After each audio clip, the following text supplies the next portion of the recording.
following show contains adult content. It's not our intent to offend anyone, but we want to inform you that if you are a child under the age of 18 or get offended easily, this next show may not be for you.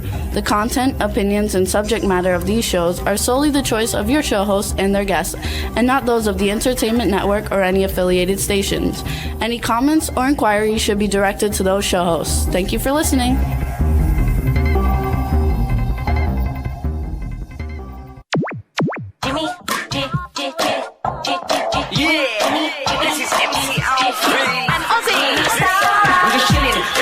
Sitting down and designing, where every man in a thinking, what are we gonna be wearing?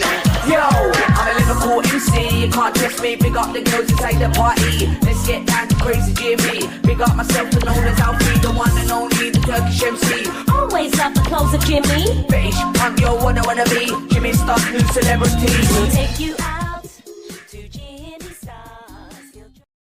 Hey ho, what's up everybody? Welcome to the Jimmy Star Show with Ron Russell, bringing you the good times in music, fashion, pop culture, and entertainment. You're talking. Huh? I'm making out with my dog, excuse me. So we want to say hello to everybody, including my cool, outrageous man about town co-host, Mr. Ron Russell, and Astro. My Astro is the love of my life. I don't know. He kisses me all the time, better than you. You don't kiss as good as Astro. Well, you really don't. He's a dog, so he uses his tongue. He kisses better than you. I know, but I don't use my tongue. I could lick your face if you want. Look at how silly you are. You giggle like a girl. Oh well, that's the way it goes. For Christmas, I'm giving him a pink bra and pink panties. Yeah, that's right. Look at how bald I look today. Oh well. You are an old bald queen. I am an old bald queen. I'm not a queen, but I'm old and bald. Queen. So this is Astro, everybody. Hey, Astro, say hello to the gang. You're my love. He's my kicky boy. He's my little boy. He's my kicky. Look at that little boy. See how kisses me? You have to kiss me like that. Astro he's licking your arm instead. Astro is my love. He's my love. He blends in with my shirt. So we got a great show for you guys today. Do you want to show your shirt before I tell everybody about it today? Yes, Astro, you have to get down. I'm doing a sticky thing. Astro, down, boy. Down, go down, buddy. Okay, my daughters had this T-shirt made for me, and I love it. And I miss my daughters so much because they moved to Pennsylvania. But I wore the T-shirt today. I have to get up. Oh, how am I going to get up? Okay. Look how nice and young they made me. I like that. There we go. What does it say? Dear Dad, great job. We're awesome. Leslie, right. Daddy, Deirdre, and I don't know what the bottom it says. Oh, it says thank you on the bottom. Isn't that wonderful? Yes. I love the way they made me look. The hair they got right. They can see it good. There's where you see it. Yeah, they got the hair right. There you go. Okay. Yeah, nice shirt, T-shirt. It's actually a very heavy-duty sweatshirt. Ow!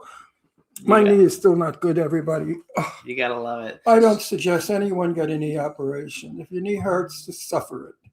See, they didn't ever move over. That's not us. This is us. Oh, look at that. You're on the opposite side. Yeah. How'd you do that? It's mirrored, so it does that. It always does that, and I always remember that, but I forgot. So everybody sees you absolutely fine.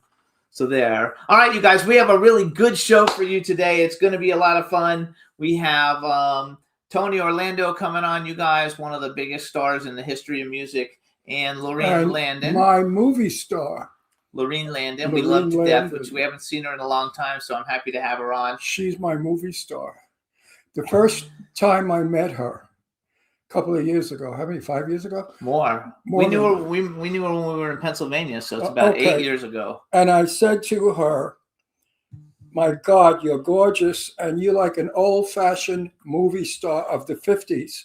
You're so glamorous in the way you look, and I loved her look like a Marilyn Monroe. So I gave her the nickname of movie star, and it stayed forever. And she still is a movie star. No matter where Laurene goes, she looks glamorous and very 1950 and very, very sexy.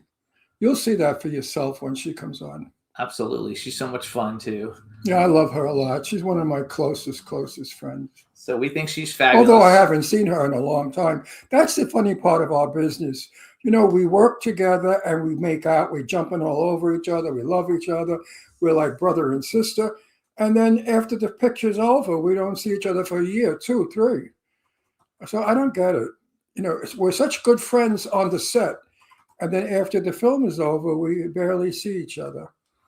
Everybody talks about that. Even the big shot stars, the $13 million a picture people, they say the same thing, that the closeness on set is not, because, we think that movie stars hang out together. They don't, or we don't.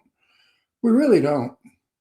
It kind of depends, though. Like I follow a lot of the celebrities. That's not hanging out. Who goes to the autograph signings, though, and a lot of them post. Not listen. Please let me finish. You didn't even know what I'm saying. You do to me every so week. Anyway, every week you interrupt. A lot of them go to.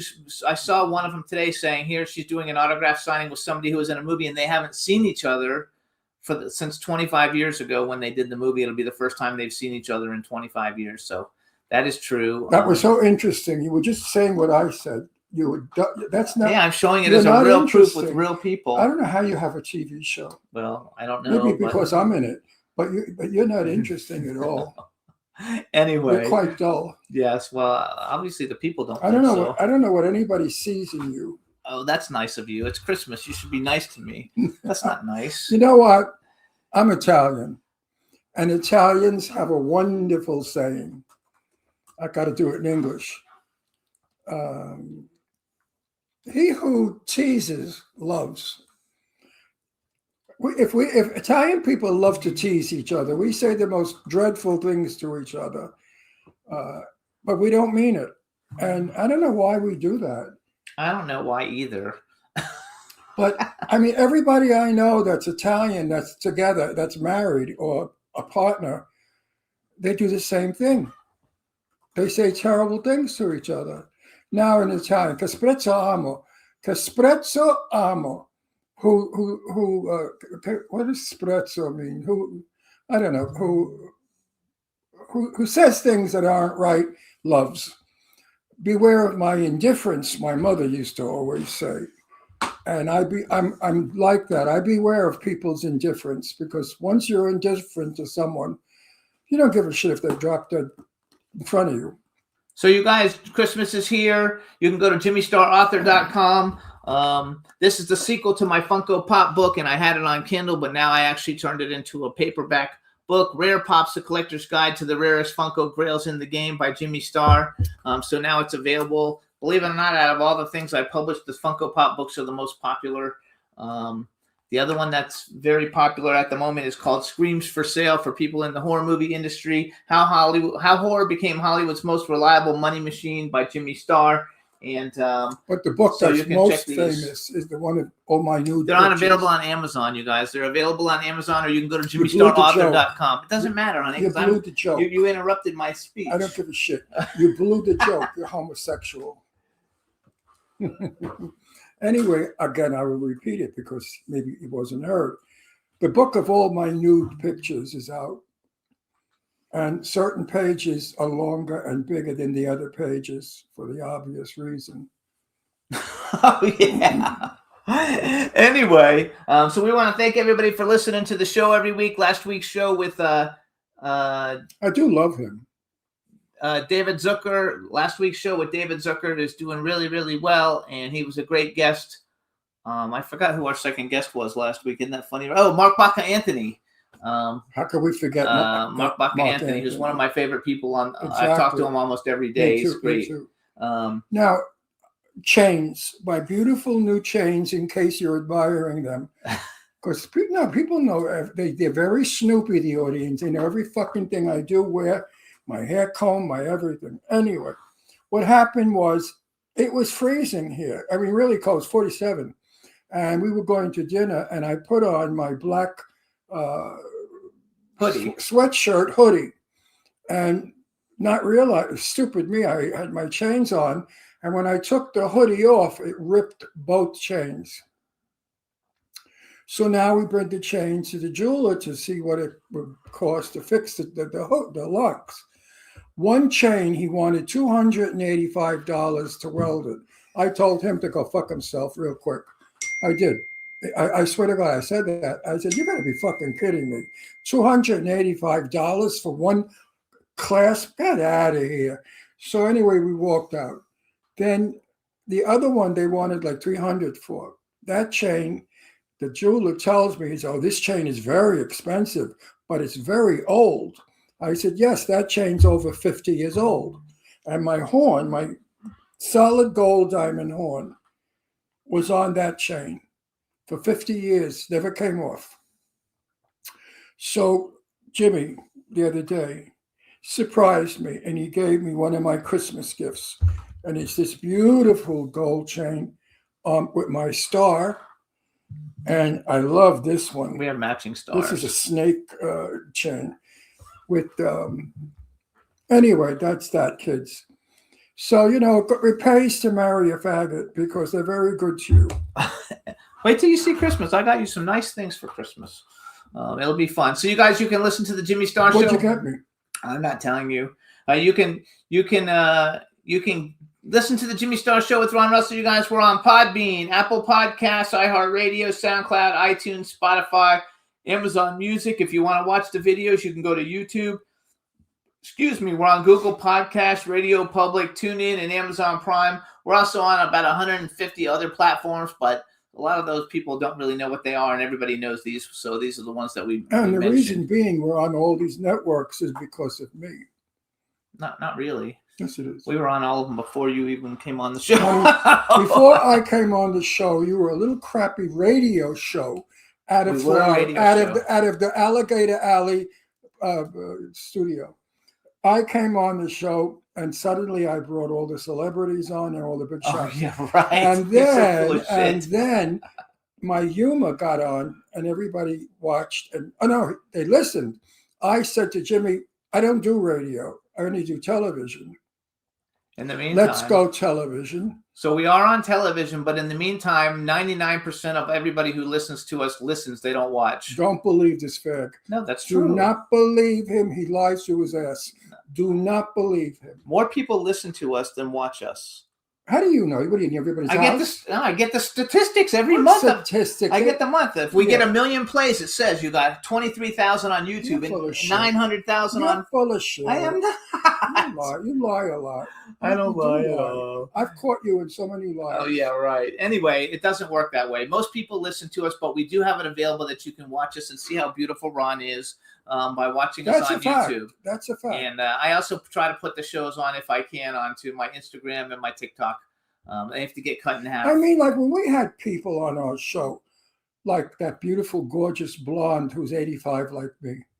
Donna Mills, The other one too. Morgan Fairchild. Morgan Fairchild, so beautiful. I got to tell you, folks, that broad for 85 years old looks sensational. Pity that you can't or you don't see the show, because we do all the beautiful stuff that you have to see to But understand. you do see it. It's on YouTube. Every show is on you YouTube. Said, now, wait a second. See how you lie homo? I didn't You're lie. a lying homo. No, I'm not. Being a homo is one Okay, thing. you don't. Just But because you can't comprehend things, I can't help I it. can't comprehend. No, we have a YouTube channel. It has about Well, 5 I'll tell million you what. plays. Put it in writing that I can't comprehend. Therefore, my marriage license to you is null and void. Because if I can't comprehend, I was seduced and taken to the judge, and I didn't know what I was doing because I was out of my bird. So therefore, our marriage doesn't count. All right? I don't know why you I don't can get get it. a Okay, no. listen. You need to just listen because everybody's going to know. Otherwise, there's something off. What's off? We're on 160 platforms. Okay, Mm. one of them is video, YouTube. 159 of them are audible. You only hear it. We get more plays on the 159 platforms than we get on the one platform. A lot more, like 50 times more. I got, when I was young, Uh-huh. I got a lot of plays on the 42nd Street platform, Yeah, I believe it.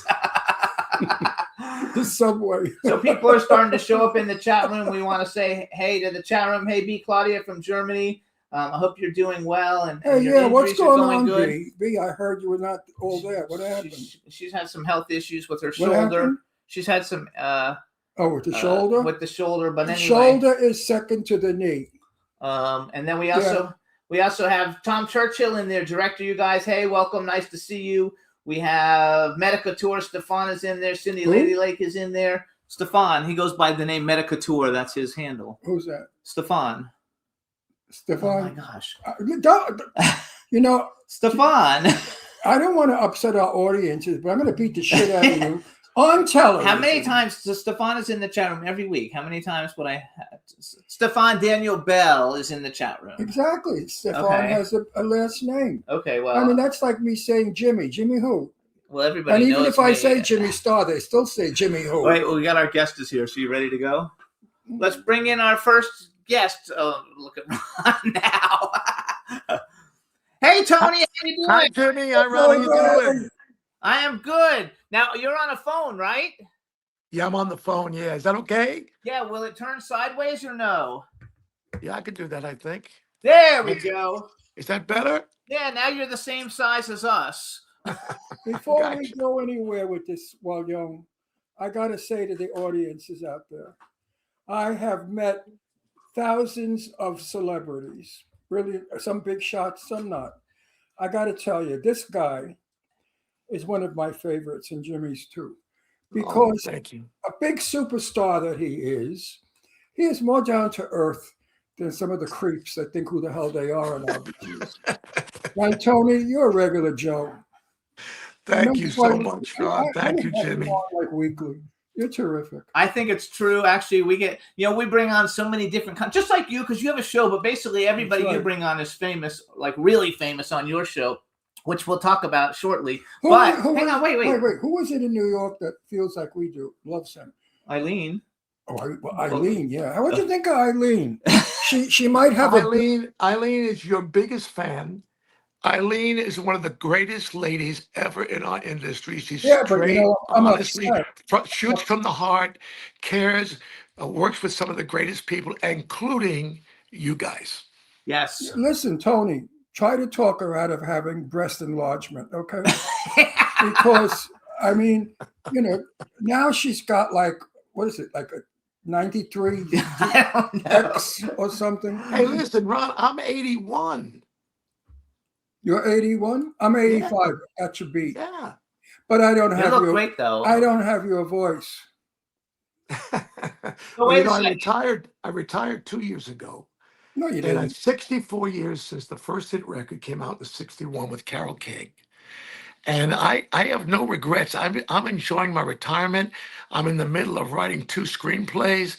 I'm having a good time with my family. And now I'm on with you guys. There you go. Good. So hold on, we got to do a real introduction. We have to do a real introduction. Wait a minute. It's not a fucking bug up his ass. I know, we have to do a real introduction. Anyway, everybody, now we want to welcome to the Jimmy Star Show with Ron Russell, one of the most iconic singers in music history, Tony Orlando. Welcome back to the show. We're very happy to see you. Good to see you guys, too. Your audience, I got to tell you something, the two of you.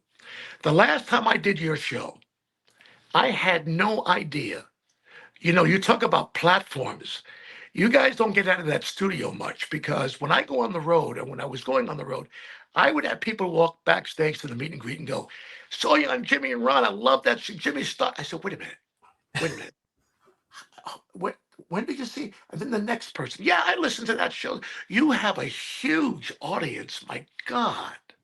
We do have a. Yes, I think your show too got about 10 million plays. Just so you know. I have to say. I think it's you guys and Joe Rogan. That's what. That's right.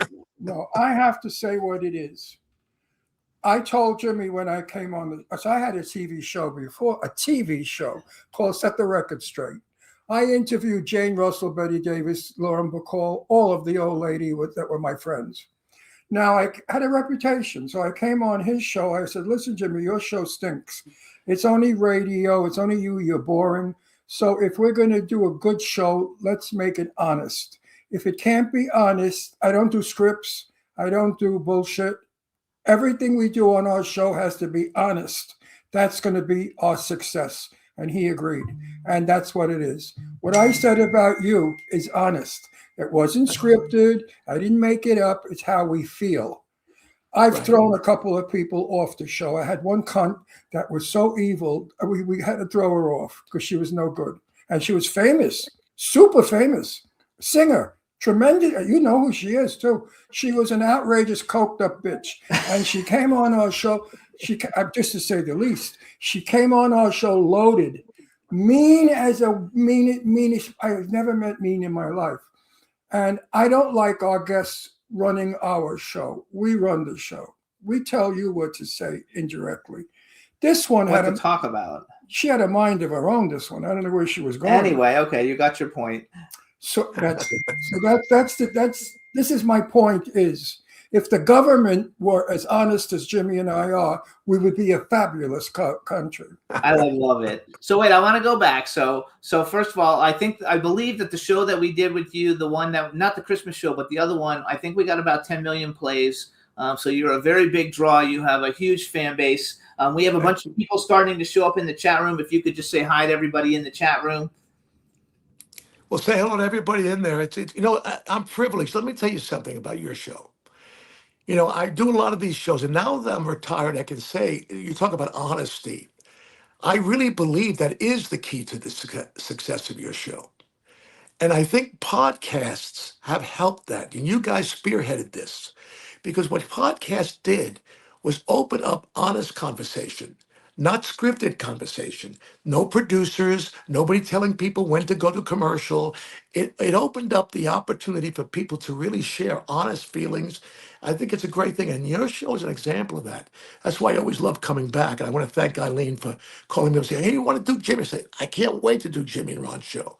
So thank you for having me on because Tony, I'm a fan. I watch you oh, guys. your yellow ribbon. Wait. You have to do me one favor. So we have a very good. Wait, I had.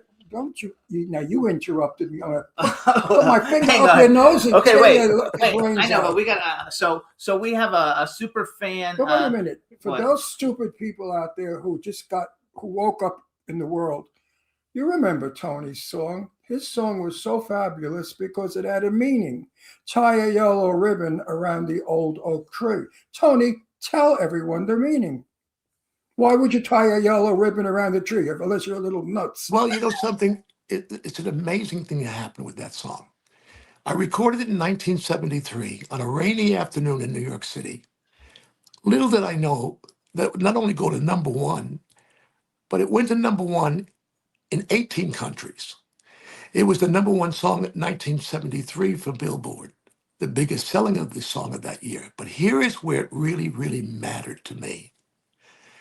That song allowed me to go. The first time I ever sang the song, you guys, I was invited by Bob Hope to come to the Cotton Bowl to welcome home our POWs from Vietnam, Cambodia, and Laos. I remember that. I get this phone call, and there's a guy on the phone says, hi, this is Ty Yellow Ribbon Hope.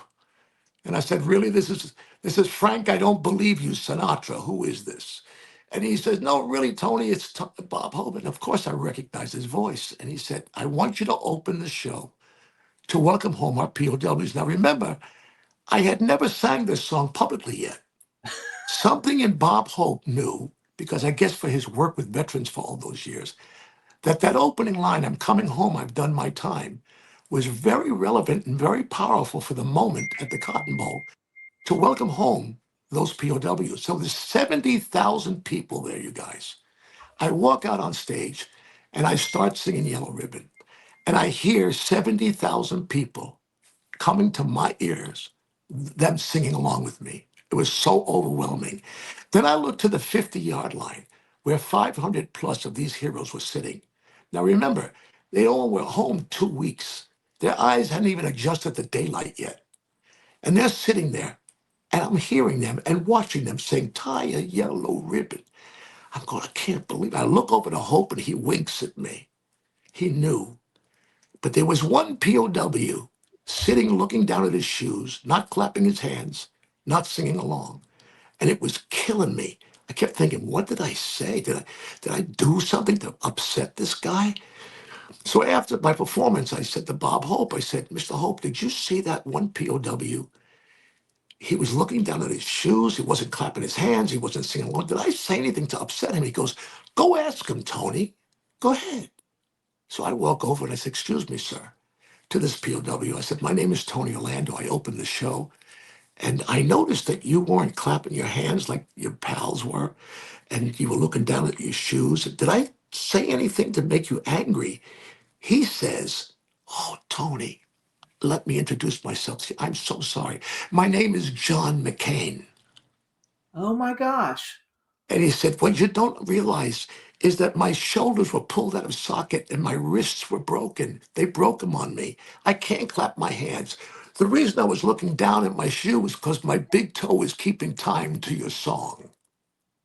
That part's beautiful, and that is such an amazing story. And it was at that moment, you guys, that I thought, oh my God, a song can have an impact like that. Yeah. 70,000 people.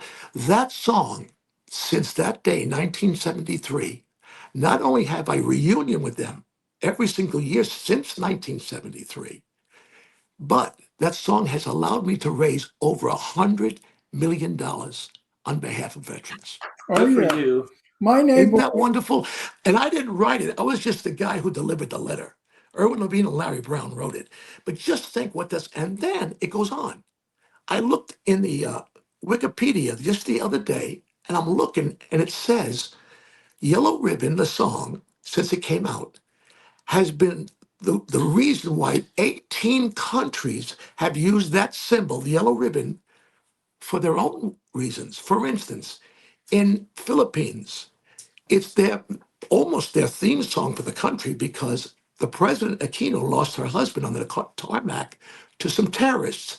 From that day on, she not only used the song, but wore yellow ribbon, wore yellow clothes her whole career. If you go to Hong Kong to this day, when they are out hoping for their democracy and being more like this country, what song and what symbol did they use? The yellow ribbon.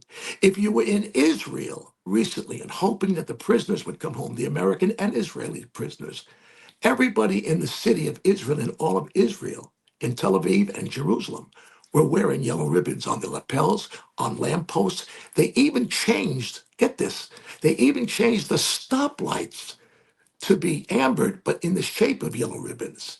And if you go to Singapore, it's the same. And if you go to Australia, it's the same. And if you go to Canada, it's the same. And if you go to the UK, it's the Love same. it. To think that one song could be the glue, Mhm. one little song can be the glue to tie all those nations together was an overwhelming experience for me. I actually was Googling your Wikipedia, and it said "Tie a Yellow Ribbon" is one of the biggest selling singles of all time in the history of music. but True. you have It's to, true. you have to, And Larry Brown and Erwin Levine are the writers, by the way. They should know their names. Yes, absolutely. Go ahead. I was alive when that war was going on. I just missed it by a couple of years that they wouldn't, in those days, they used to, what is the word when they used to get Draft you? Draft you. They couldn't draft me because I think I was 5 years too old and I had a kid. 5 years. Oh. But my neighborhood, and we tied a yellow ribbon around a couple of trees on our lawn. Before you knew it, and we lived on Setauket, Long Island, which was a very affluent town of important people. They were not stupid. So these intelligent people, rich, are out there tying ribbons around trees. And I found that to be wonderful because we were so involved with that war. It was a non-necessary war. It killed too many people unnecessarily. If we had Trump as the president, maybe we could have got out of it or something. I don't know, because he seems to be doing a job about getting us out of wars. It was a terrible time for American people, especially I'll tell in you the a story neighborhood. about that period of time, if you don't mind, if you got time. No, So the song is a hit, and if you remember, the Iranian hostages were held for 444 days. Yes. And they came home during the first weeks of the Reagan administration. So I get a phone call. Now was he 73 to 80 to 79? There's a few years between the time that happened. So I get a call from Norman Brokaw, who's CEO of William Morris Agency. And he said, Tony, President of the United States wants you over at the office. He's calling here at 3:00 tomorrow. Be there. I said, what? President wants to talk to me? Yeah. Well, of course, the prisoners from Iran, the hostages, our hostages, came home that day. I get to the office, I pick up the phone, and this is what I hear. Well, Tony, it's me, Ronald Reagan. How are you? I thank you for coming. I have an idea. And he proceeds to tell me that his idea is for me to be at the bottom of the tarmac as the prisoners, as our hostages are coming off the plane, and have me sing Yellow Ribbon to welcome them home. Oh my God, what an honor. And I said, Mr. President, I have to respectfully decline. And I hear a pause, silence, and I hear him go, "You're turning me down?" I said, "I am, sir, but I'm turning you down, I think, on behalf of you. To be honest with you, if I saw my friend Bobby Vinton singing Mr. Lonely as the Vietnam vets were coming off their plane, I would have to stick my finger down my throat and throw up because it would be, to me, a gimmick. And you don't want that. I think you should use the Marine Band to play Yellow Ribbon, not me." And he paused and he said, "When are you running for president?" It's And I actually said, true, no. That's a I good said, I point. just want to protect my president because I believe in this. This is my opinion, you guys. I may disagree with whoever runs for office, but once they get into office, I root for them like I root for the pilot who's flying my plane. Absolutely. I I agree agree with you. with you. You see, and that is my You know, opinion. And what I think Yellow Ribbon has taught me so much is how much music can bring people together in a real way. How much, look at what Jerry Lewis did with music. 24-hour telethons. Since 1954, he raised almost $2 billion for MDA. And because of his telethons, it created the science of DNA. DNA grew because they were searching for a cure. And of course, the science of DNA was helping that along. But by doing that, DNA becomes a very important part of our lives now. So you see, the backstory of Jerry's success, yes, he hasn't gotten a cure yet, but what he contributed to the country by doing those is immeasurable. You can't measure it. So I have had a very, very incredible life, you guys. I mean, you look at it, since 1961 to now is 64 years. All I can tell you is it's been a joy, man, and I've been blessed. And I'm also blessed to know the both of you. Oh, that's Oh, very that's sweet. nice. Now, I know. I've been in Johnny Mathis's company about 3 or 4 times. And the one time I said to him, I said, Johnny, music is international. Yep. And music has no race. Music has nothing but to bring us together. And he agreed with me with such a zesty way of saying it. He said, absolutely, Ron. And he said, it's this, and I got the title, When a Child is Born. Do you know that song, When a Child is Born? He said he sings that so that the people will get the message that we are all one people. Yes. Johnny Mathis, I'm madly in love with, and I wish him well. And I hope he's okay because he's retired due to a problem.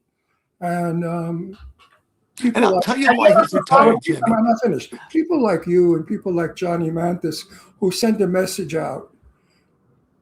I just think that it's wonderful because God gave you the talent and you didn't use it just to make money. You know what I think has happened with Johnny? It happened with me. I can't speak for him, but I have a funny feeling. I've known Johnny for many, many years.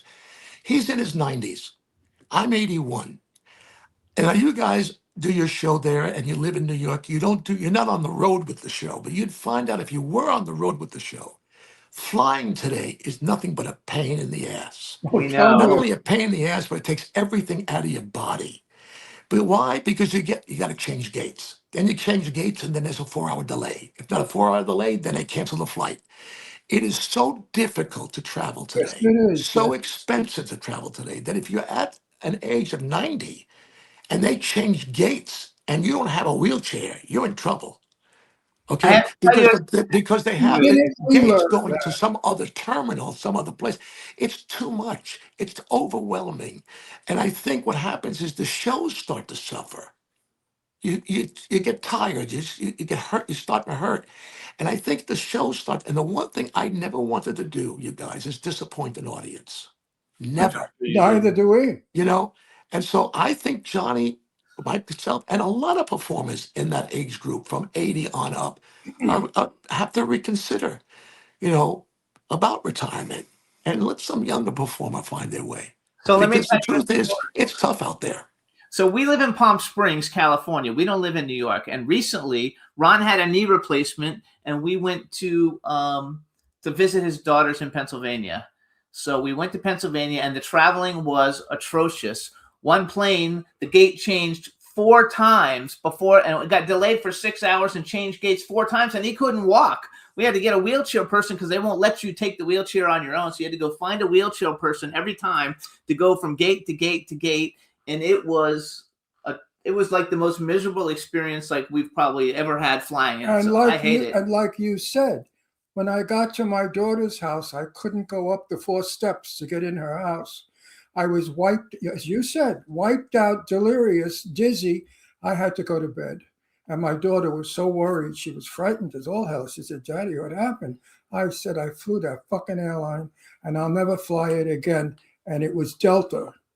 Boo! It was terrible. We just had a terrible experience. So we don't like flying. So listen to this, Tony, how crazy I am. After Christmas, we're putting this house up for sale. And we're moving back to Florida, to Boca Raton, because my daughters are in Philly. It's only a 2-hour flight from Boca to my daughter's house. And it's a direct flight. And direct. That's why I'm moving, because I can't do the nonstop. No, the stopping. The stopping in Texas. From California the worst to airport Pennsylvania. Ever. The Texas airport's the worst airport ever. And here's the thing: my band members, they're not 80, they're young. And they would be like dragging their asses. And they're going, holy man, I can't believe we wait. And what do you mean? We've been here 5 hours and you're going to cancel the flight now? It's that kind of stuff. And after a while, it just becomes too much. It's just ridiculous. And look, I'm really grateful for my 64 years. I have not one complaint. God has blessed me with everything I've ever dreamed of doing. It's come true. To be part of this business has been a joy. You know why? You know, haven't you got it yet? You didn't get it yet. Good people who are truly good have a good life. It's people that do bad that have a shitty life because you pay for what you do. That's the message of life. You're a good guy, and that's why you got good.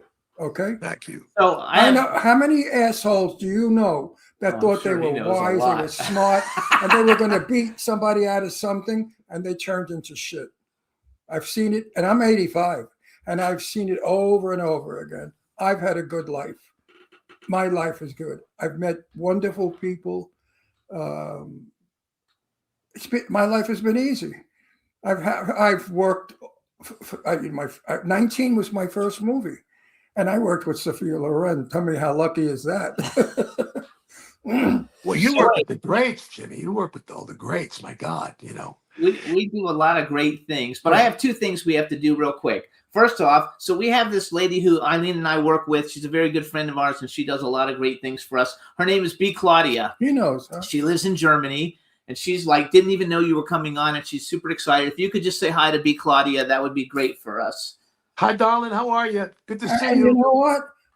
From time to time, I hate to say it, it's elevated music, but how many times have I heard Yellow Ribbon and I think of Tony?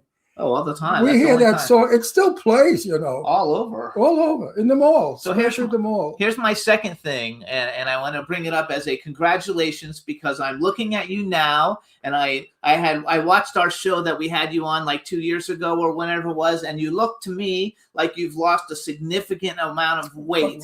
So I want to just say you're healthier, I'm sure, and congratulations, and I think you look terrific. Jimmy, 72 pounds. Good for you. Good for you. But tell Eileen not to have the breast enlargement. Because I don't think she'd be able to walk. She'd fall forward. She's one of the greatest ladies I have ever met. She's so great. I want to thank her because she introduced me to you guys, you know. You know how we met her? She came on our show, and she fell in love with me, and I fell in love with her. And we said, let's be friends. And we met. Bingo, we became friends, and Jimmy and she became partners. And actually, tell them though, it's a good story. So we met. So she was good, and she invited us to her house in what's the gay thing? The gay island. Oh, Fire Island. Fire Island. And then we decided to do a ghost hunt. And Eileen was the reporter, and we were the TV show hosts, and we had a pop star and a medium. And we broke into a an abandoned asylum in New York, a psychiatric asylum. We climbed up a tree into the second floor. Anyway, it went viral and it got like 300,000 plays. And we were talking, Eileen and I were talking, and all of us met through the same publicist, all of us. And Eileen was like, do publicists ever contact you to help them do stuff? And I said, all the time. And she said, me too. She said, we should start a PR agency. And I said, you're right. And the next day we came up with the name World Star PR. And within 2 weeks, we had 10 clients, and we've just taken off since then. But that's how World Star PR was founded, because he basically started a friendship with Eileen. Why did it happen? Because Eileen is an honest person. I got to tell you that. Eileen will talk to you on the phone for 12 hours until you got it right. She's very giving of her clients. She cares for her clients. She goes way out. I mean, I've worked with PR people over the years, and they stink. You got to beg them. What did you do for me? What did you do? You're constantly calling them. Where, what? No, not with Eileen, because she tells you where you're going. And I said to Jimmy, I've never heard of a PR person booking. She books people. She books her clients into engagements. Do you ever know PR people who do that? Fabulous. We're on 8 years, and we've never had an argument or a disagreement. No, but I mean, I don't ever remember PR people being booking agents. You got to expand. Okay, so tell us, how did you lose the weight? Did you exercise a lot? What did you do? No. I'm going to make it very simple for you. Ozempic. Good for you. Hey, I think that's terrific. Can I tell you something about that? I found out from my cardiologist that it's very heart friendly, very stroke friendly. Now it's out there that's true. It's become a kind of a miracle medicine. You remember Viagra really was a heart medicine and found another life to it. Yes. Ozempic is going to save a lot of lives because of obesity. This country is going to find itself thinner and healthier because of it. This is a great breakthrough. And I used to resist it at first. I don't want to do it. I heard I had no side effects. Good. And I've been on it, and I have no trouble whatsoever. And I got to be honest with you, it was the easiest diet I ever had. And I do diet. Now I diet, even though I'm on Ozempic. I'm on a high protein diet just to keep myself in shape. But it really is a miraculous drug. It is wonderful. I think it's a great thing that obesity will find its ending because of it. Do you find that it's easier to diet? Once you see a result that you've lost weight, that in your head automatically makes you then want to diet because you see the results? I saw the results right away. I would say the first 3 weeks, and here's how I saw the result. I would eat, and I didn't want to finish, I was full. Where normally I would eat, I want some more. I would eat, I want some dessert. I would eat, I get some cookies. I would eat, I have some cake.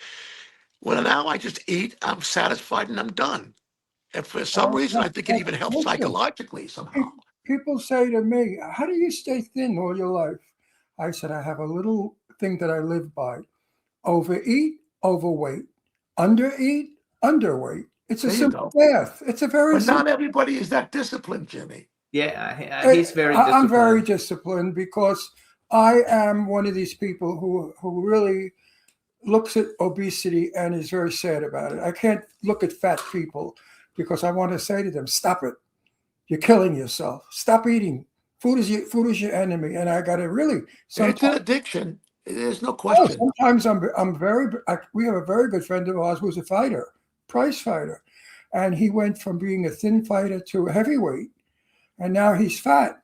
And on TV, I had the stupidity to say to him, what's his name? The fighter. Jimmy, you're stupider than I am sometimes. I'm not in your head. You know who he is. Who do we know that's a fighter? That girl's... Oh, Bear. Bear, MMA fighter, yes. And I said to Bear, you're fat. You're so handsome. Why do you want to be fat on television? I mean, that was a senior moment. But I feel that way. When I look at fat people, I feel bad because I see a clock. I see the clock is... Well, I know people like you who can eat and eat and eat not gain a pound. I'm Italian. He gains weight. If he eats, he gains weight. He just doesn't eat. No, I'm Italian. I cook Italian. You know how delicious Italian food is. Hey, I, listen, I used to live near you. I used to live in Palm Desert. There you go, right down the street. Yeah. Yes. where were you? He used to live in Palm Desert, he said. At the Lakes Yeah, Country he Club used in to live Palm in Desert. Palm Desert. Then he Yeah. got smart and he moved out. No, you know something? It's one of the greatest regrets I'll have is moving out of that area. Once you live in Palm Springs and Palm Desert, that area, you Rancho Mirage, all of that, it's in your blood, man. It's hard to get rid You're of that stuff. serious? When I go back now, I really, really love going back. My brother-in-law has a home there. I stay with him, and it's just beautiful. It is beautiful in the winter, The but not the next time summer. you come, let us know. You come over, I'll cook a nice meal. I will, Jimmy. I will. But Well, it's listen, I want to thank you guys for having 120. me on your show and Tony, treating me with the kind of respect that, you hope to get. You guys are wonderful to me. I'm forever you're a great grateful to guy. you. So I Huh? have a question. I have a question for But wait a you. minute. When it's 100, Sure. when it's 125 here, it's not so nice. What happened? What is that thing right there in front of the? No, it's not 125 there now. No, not right now. Now No. it's beautiful. It's like In 70. August, come here in August. Your balls. I didn't have a problem with 125 there. Oh, I see, we don't swear. like it. We don't like I it. didn't have a problem. I got in the house, the air conditioning, that was it. Had the pool in the back, and it didn't bother me. So, And I love date shakes. That's what made me fat, Jimmy. oh, date shake. I've never had a date shake. They're good. Well, I've never don't had. start. Good. Because So- you'll gain 100 pounds, I'm telling you. First of all, so you said you retired, but you still do like one-off shows and stuff, right? You just don't tour, or no? What don't I? Do you still do shows? I know you're not touring like all the time, No. but you do. You're not doing any shows. The only thing I do is my radio shows. I do with my brother. We do them here out of Branson, but it airs on WABC in New York. And we're in the top 5 shows in New York at WABC. And like you, we go to 183 countries, and so that's my joy right now. I am also writing some scripts. I did 2 scripts, one of which hopefully have an animation film done that they seem to like, the people in power. So I'm having a good time being creative, but I don't have it in me to go out on stage anymore, unless it's to raise money for veterans. Oh, there you Only go. God will retire me when it comes to working for veterans. Good for you. Barbara Streisand is now going on tour. Barbara Streisand has a ghost. She cannot hit those notes that she used to hit, and that's when her ghost comes in. Just like the guy that we went to see, that not nice singer. Yeah, Frankie Valli. Frankie Valli, not nice. Frankie Valli has a ghost, and the ghost hit all the high notes. So you see, I used to sing, not anymore. When I turned like 65 or 70, my voice changed. So I can't sing a note now. Now I sound like a frog. And I used to sing well. So Johnny Mantis again sang so softly all his life, he didn't hurt his vocals. But when you sing hard and loud, your vocals go. I don't care who you are. Jeanette MacDonald lost her voice. So many of the great people that I knew from the years ago that sang couldn't sing anymore. Frank Sinatra felt that smoking a cigarette made his voice sound good. I never tried that because I don't smoke. Had you ever think that smoking a cigarette while you sing makes your voice sound When I smoked, it didn't bother me. No, does it make your As a voice matter of sound fact, I kind of agreed with Frank. I used to co-host the UNLV. I had the honor of being able to co-host those shows with him for 7 years in Las Vegas. And we used to talk about that. And I used to say, Frank, the only thing that I noticed that I can say positive about smoking a cigarette, there's nothing really positive about it, is that I had a better ability for low notes. The low notes were fuller. So that was the only positive part of it. But Frank seemed to think it was, it didn't hurt him at all. But I think in the end, it hurts everybody because it'll kill you. Cigarettes so are no too. good. But So- Sinatra felt that he was mellow when he smoked. That the smoke would come out with his voice and even it Hey, out. I'll tell you a story about Frank you guys will love. So he used to get on my case. He used to say, Tony, cross your T's and pronounce your S's. I said, what do you mean? Tonight when you're on stage, you said, good evening. tonight. You didn't say tonight. So when you sing, cross the T, tonight. And when you say an S, say shows. I want to hear the S. It's called pronunciation. And he would bust my ass all the time. So he goes in and he records Yellow Ribbon, right? And I'm listening to the record and I hear he sings, tie a yellow ribbon. I said, Hoboken, oh, it's my turn to get him now, man. I'm going to get him. So I walk up to him and I said, Frank, what is this tie a yellow ribbon stuff? It's not yellow, it's yellow ribbon. he goes, Tony, I've been a reason if I did the yellow ribbon. If John Wayne walked up to you and he said, hey, Tony, would you sing that Tie a Yellow Ribbon for me? It's my favorite song. Do you think I'm going to not put Tie a Yellow Ribbon in there for him? Listen, he did that for John Wayne. Isn't that great? As a tribute to John, because that's, of course, John Wayne never said yellow. He said tie a yellow ribbon, yellow. Right. Yes. Frank Sinatra's daughter, she lives here in Palm Springs. Yes. She's very active with the gay community. And the one experience I had with her, when I said something about speaking, I said, Frank never lost his Hoboken accent. And she argued with me. She said, oh, yes, he did. I said, he did? I said, that's your father. You don't, it's our little dog. I said, you don't hear your father's accent. But my father came from Italy. And my friends used to say to me, how do you understand your father? We don't. You do. I said, your father definitely has a Hoboken accent. And she just walked away. And she wasn't going to argue the point. She really believes her father spoke perfect English. He did not. I mean, I heard his New York Hoboken in every song he's ever sang. You heard it. So hang on. That's because he wasn't a phony, Jim. That's right. Oh, Ron. He's Ron. I'm Jim. So let's go to tell you something else. You know where he's buried there in Palm Springs, right? Yes. Cemetery. Well, my brother-in-law, every single birthday, his birthday, Frank's birthday, brings a Jack Daniels to his grave, a bottle, every single year. So one year I go there and I notice that somebody damaged the headstone. Somebody put a hammer to a lot of the words on the headstone. So I called a guy named Chuck Granado, who was friends with Frank, who wrote the last book on Frank, to please, and he does Sirius Sinatra also on the radio station, on Sirius Radio. I said, would you call Nancy or Tina and tell them that somebody desecrated and brutally attacked that headstone? And Frank doesn't deserve that. And sure enough, I go back to Palm Springs a year later, and there's a brand new headstone there, thank God. Good. Sure. I'm pissed off at the Star in Palm Springs. Mr. Blackwell, you know who he was, right? Do you know who Mr. Blackwell was? Like the 10 worst, 10 worst dress list back in the day of all. Very famous designer.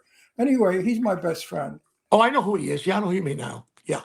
Blackwell. And his star, I remember. His star used to be in the front of where the department store was years ago.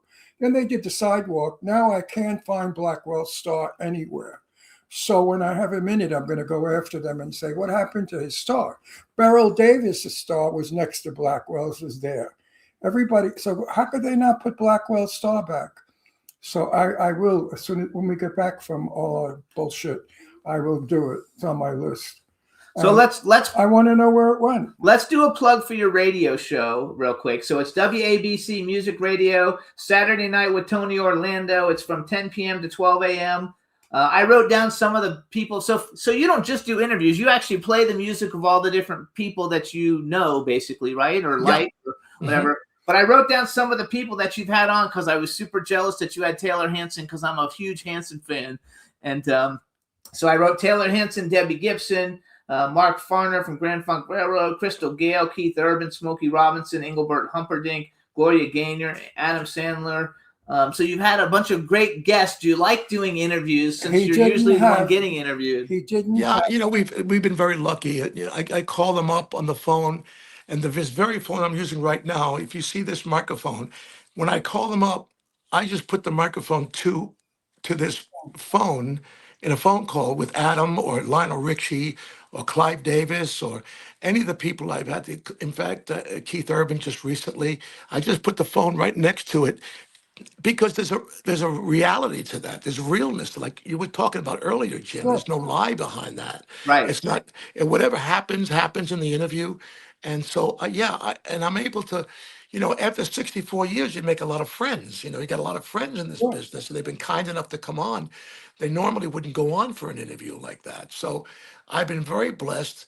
We've gone everywhere from people like Adam or like Lionel Richie to behind the scenes like Clyde Davis, and so it's been a great experience for me to Yes, talk to what are really friends of mine but about the industry with the opportunity to have the audience in on things they don't normally hear, like your show, Right. like what we're doing right now. you have never had Patti LaBelle. I don't know if he has or not. I'm asking Who? him. Have you ever had Patti Patti LaBelle? Of course. Patti LaBelle is a very dear. Patti LaBelle Put is a your very, face near very the dear camera. friend. Tony, put your face near the camera. Patti LaBelle is his Wait, favorite. I want to smack you. Put your face near the camera, you son of a bitch. I want Patti LaBelle. When I lived in Pennsylvania, my sweet dear friend who I love, and you know her, you're going to love her too, Sister Sledge. Kathy Sledge. Kathy. Do you know Kathy Sledge? No. Oh, you're missing out. Oh, she's one of the greatest human beings in the world. She and her sisters, they're wonderful. Anyway, I'm good friends with her, and her husband lives in Newtown. They live next town. And I invited them for dinner, and we were moving. And she said, "Oh, listen, Ron, I have a problem with the dinner date." I said, "What is it?" She said, "Well, we're supposed to be with Patti LaBelle. Can I bring her to your house for dinner?" Well, after they revived me an hour later, I said, "You have to ask me. I will die. I will absolutely die. If that bitch doesn't sing while I'm cooking, I'll kill her." So anyway, the date comes, and as it turns out, the moving men are coming. I said, "Jimmy, what are we going to do?" I said, "I can't. Maybe I'll just put Patti LaBelle on the patio with the furniture's going out of the house." So my heart was broken. So I said to, what's her name? Kathy. She said, "We'll do it again," but we never did. But then we moved to California. and guess what? Guess what, Tony? She's playing right now at the casino here. She's their New Year's guest. She's an awesome, awesome singer. Oh, I'm crazy about her. Are you kidding? Yeah, she's unbelievable. Oh, I could listen to her all day. She's unbelievable. You ever hear her do "Somewhere Over the Rainbow"? Jim? Yeah. Oh, I know every Absolutely. song she does. It's an experience. So do you know It her? really is. You know her privately? She's amazing. Friend. Yeah. Very good friend. Yeah, everybody that knows her, that I know, they all said she's lovely. I love it. So we only got a couple minutes. Since you're writing scripts in your retirement, we should also give a plug because you have written 2 books, which we didn't mention last time because I didn't know you had any books. Halfway to Paradise by Tony Orlando and Tie a Yellow Ribbon While We Are Apart by Tony Orlando. So you're only writing scripts now, or are you writing more books too? Well, I've written a Broadway show, but Okay. I'm also writing a new book on the stories and experiences I've had. Not much of an autobiography because that book that you just read, Halfway to Paradise, is basically that. But after 64 years, I've met so many people, worked for 9 presidents, been able to. You mentioned Barbara Streisand. I was in Stars Born with Barbara, and Chris Christopherson, and then in Adam Sandler's movie, That's My Boy, just recently, not long ago, was in that film with Adam. You're in And A Star Is Born? Pardon me? You're in A Star Is Born? Yeah. Fuck, now I have to go back and watch it just to see that. Yeah. It's a great movie. I love the movie. Yeah. So it's been it's been a dream come true journey for me. I never saw high school.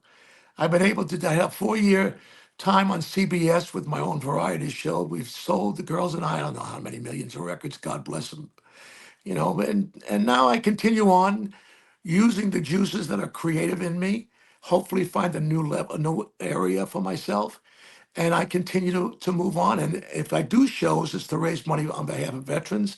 And I do this show with my brother David Orlando here for WABC in New York, which, well, by the way, was a station I grew up listening to with cousin Brucey in 1960 when he went on the Brucey, air. remember? Yeah. I was 15 years old. Brucey, cousin Brucey. Yeah. I remember. And he's still cousin there. Brucey. He's And still he's still there, there. And yeah. he's still great. Wait. He's young. He's still alive? He's got a great attitude. He's wonderful. Yeah, he's still got a show. He's still alive and he has a show. Yeah. Cousin Brucey has to be 100. No, he's I think 6 years older than me, so I'm 81. He's 86. 87. Sorry, I'm dumb. I remember cousin Brucey. He's younger than Engelbert Humperdinck. He's younger than Frankie Valli. But I remember cousin Brucey. He was big when I was young. And don't forget, he was on Sirius Radio for I don't know how many years with a national show. Just recently left there to go back to his home at WABC. And WABC is a very interesting station because, first of all, it's probably one of the most iconic stations in the country, because that radio station was one of the first 50,000 watt stations. You could hear that radio station, honestly, at the end of Florida and at the end of Texas, and somewhere in the Midwest it would end, but it had a capacity to be heard everywhere around the country back in the 60s. And then now it's the number one talk station in all of New York. And on the weekends, we go music. So John Catsimatidis, who owns it, came up with a very clever idea, having hard talk shows from Monday to Friday and having a release of emotions with music on the weekends with myself. And Joe Piscopo has a show where he pays tribute to Sinatra, and Brucey does his oldies. And Vinny Modugno, who's a young kid, just starting out, doing a great job. So it's a good experience for me. I thought I was doing them a favor. Prior to the pandemic, they asked me to come on and do them a favor for 2 hours, and I haven't left. It's 5 years later. And you're enjoying it, right? Well, I'm having a ball with it. I know one thing about you now for sure. You're a talker, and that's what's important. You're not boring, huh? Yeah, right. You're a talker. I'm a talker. Yeah, I'm a talker. No, a very good talker. And to have a talk show, you got to talk. And you're interesting, and you're funny, and your personality. So thank you, Jimmy. No, listen, again, I'm telling the truth. People that are listening to us or seeing us Well, now, I know you only got a couple of minutes, but I just want you to know something. I do watch the show. And you guys are really great. And I just want you to know it's really a pleasure and a privilege to be on with you. Thank you for having me. Thank you. So you guys can follow. Again, it's our pleasure. You can follow Tony on Instagram. He's at official Tony Orlando. And you guys, his Spotify numbers for the year came out. He has 24.1 million streams, 184 countries, 5.1 million listeners. Let's get his Spotify numbers up for next year, you guys. That's an incredible numbers, but I mean, you're Tony Orlando, so let's get it bigger. I want to get this out. Jimmy has a movie that he's working on right now about paradise. Wouldn't it be funny if you used his song? Oh, no, absolutely. It was written by Carole King and Jerry Goffin. That's not bad. Yes, I've got a really good movie, actually.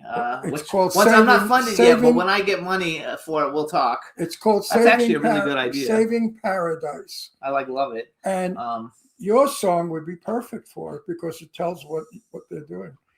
I love it. So anyway, this is Tony Orlando, you guys. I hope you and your family have a wonderful Merry Christmas and a Happy New Year. We wish you only wonderful things in the new year and now. And thank you so much for coming on the show, and we'll see you soon. Thank you. If we're still living Thank here. you.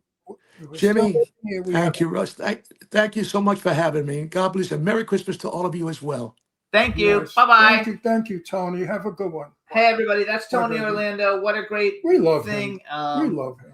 Also, we're going to take a quick music break, and then we're going to bring back on Laurene Landon. So this is Paulino, you guys. He's a new artist on World Star Empire Records, and the name of this song is One Wish This Winter. It's kind of like a rock Christmas ballad. I think you guys will dig it, and then we'll be back with Laurene Landon. So enjoy, everybody. If I had one wish to grant you this season, what could I give to show you the reasons I feel inside for the gifts we've been chosen to see. I mean that sincerely. All of the glow, covered in tinsel, caroling choirs, the bells and the whistles, holly and mistletoe, blending where the muse is, coming alive with the music. Wrapping and ribbons, November snow, as old man winter nips at the nose, candy cane colors and wreaths evergreen, with goodwill for the new year to bring. All that we share in this moment, warm blessings from me to you.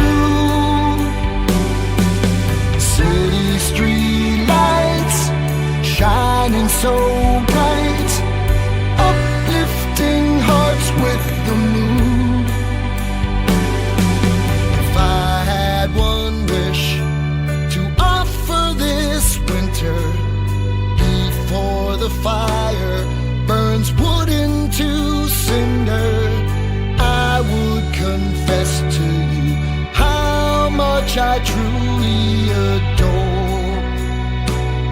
I could never ask for more than wrapping and ribbons, November snow, as old man winter nips at the nose, candy cane colors and wreaths evergreen, with goodwill for the new year to bring. All that we share in this moment, warm blessings from me to you. City street lights shining so bright, uplifting hearts with the moon. I wish for what matters and hopes you will too. Thoughts of us together, so joyous and true. In these days of friendship, when we could use a few, I'm so glad just to be here, full of gratitude. Wishing happy holidays to you.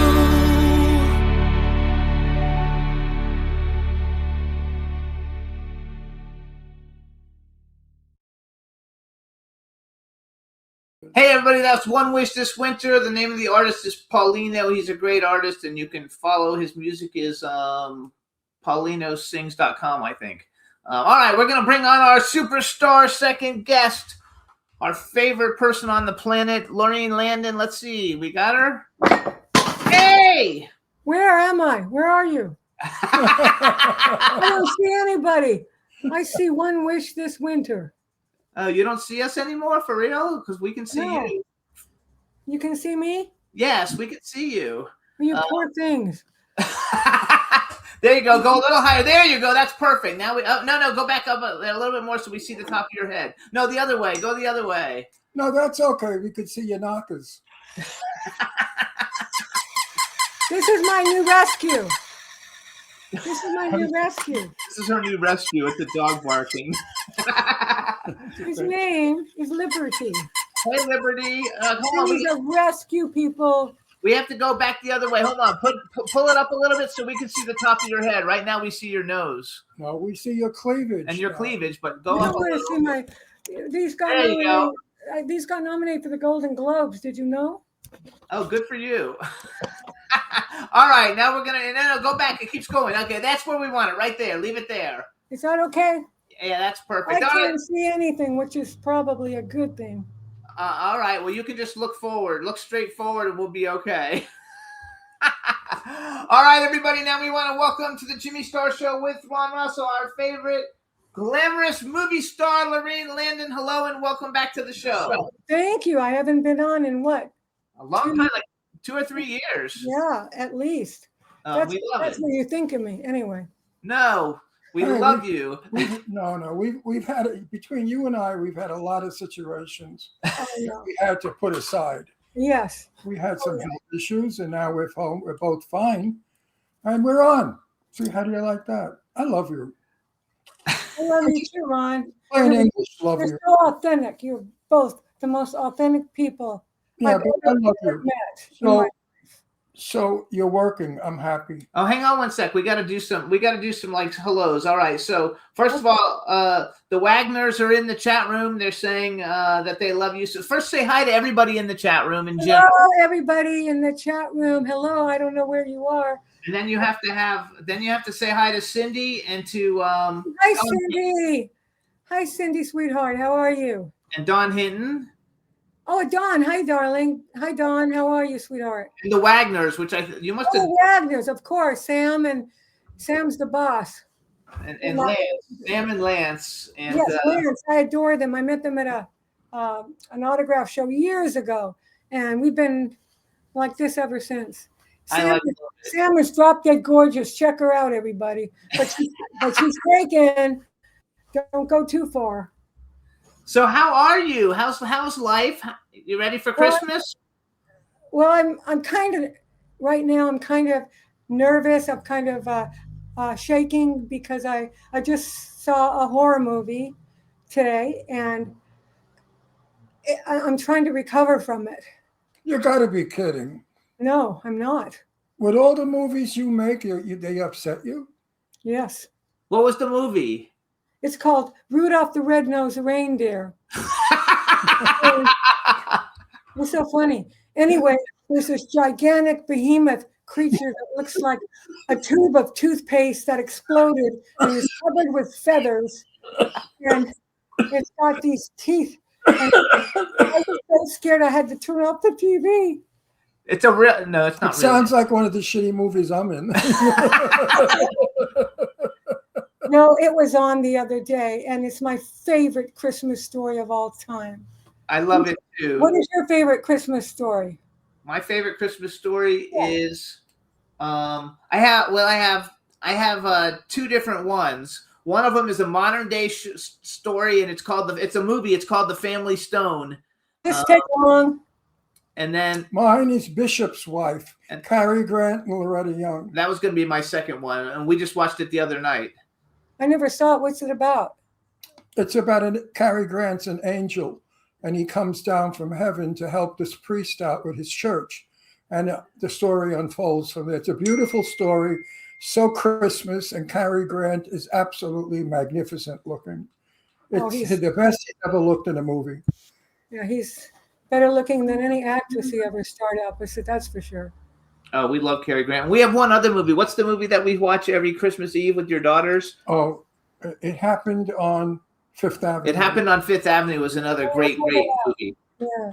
I love it. Miracle? Are you thinking of Miracle on? No, that's a different one. Miracle on 34th Street. This is it. Happened on Fifth Avenue. On Fifth Avenue. It's about this homeless guy who knows how to get into this huge mansion, and because the people go away for Christmas, and he takes all the other homeless people, and they all live in this house, for Christmas. And it's a great story. It's really fantastic story. Gail Storm, who used to be a very good comedian years ago, Gail Storm, and it's a wonderful. All the old 1940s movies. Those are the best movies. Scripts. Nothing today that compares to them, in my estimation. I agree. All the old movies. It's all the black and white with Robert Mitchum, my favorite. Brando, of course. Just all the great old guys from the 40s and the 50s, and especially Robert Mitchum. I like Robert Mitchum a lot too. And Robert Mitchum was best friends with Jane Russell. They were they're best. She cried over him years. I mean, if you talked about Mitch, as she called him, they were very close friends. They made a lot of movies together. Yeah. And Jane just liked him because he was a drunk, like she was. Yes, he was on a couple of shows, and he was drunk on every show I saw. I thought it was fantastic. Yeah. Because he didn't know he was drunk, but just anybody go look on YouTube, Robert Mitchum on different shows, and he's he's drinking and he says it's soda, and he's getting progressively drunker. And by the end, they have to cut the show because he's so blasted, and it's hilarious because he doesn't know his condition, but it's wonderful to watch where he goes from a normal. He and Jane Russell used to have drinking contests. Who could drink who under the table? Guess who won? Guess who won? She did. She did. Yeah. I love it. And then she went and got cleaned up at 80 years old. She stopped drinking and became sober. And he didn't. He kept drinking, and eventually alcohol was one of the reasons he passed away. And lung cancer, I believe, from smoking. Everything. Mitch didn't care. He was very reckless, she said. Always. He was a reckless guy. On a set of a movie they were making, somebody complained about their drinking. And he said, "Oh, yeah, you don't like us drinking on the set?" He put a blanket down one day, put out food and booze. And he and Jane Russell went and sat on the blanket. Instead of working, they just drank and ate.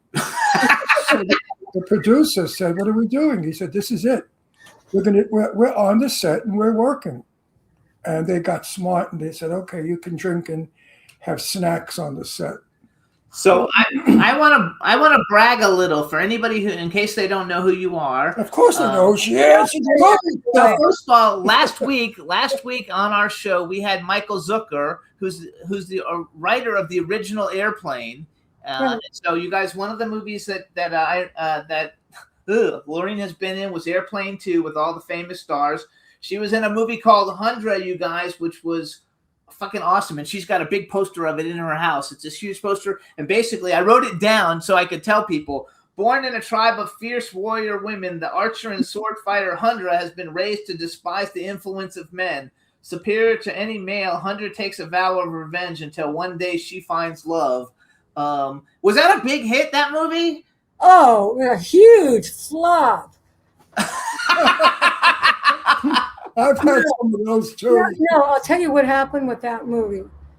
Is that the producers took the movie to Universal Studios. They were offered $1 million. This is going back over 30 years, eh? And the executives at Universal offered them $1 million, and the producers said, "No, we'll get back to you." So they went to 3 or 4 other studios. The other studios turned it down. So they went back to Universal and said, "Oh, we'll take the $1,400,000." And Bob Ramey, I think it was, I forget, I think it's Bob Ramey, said, "No, thank you.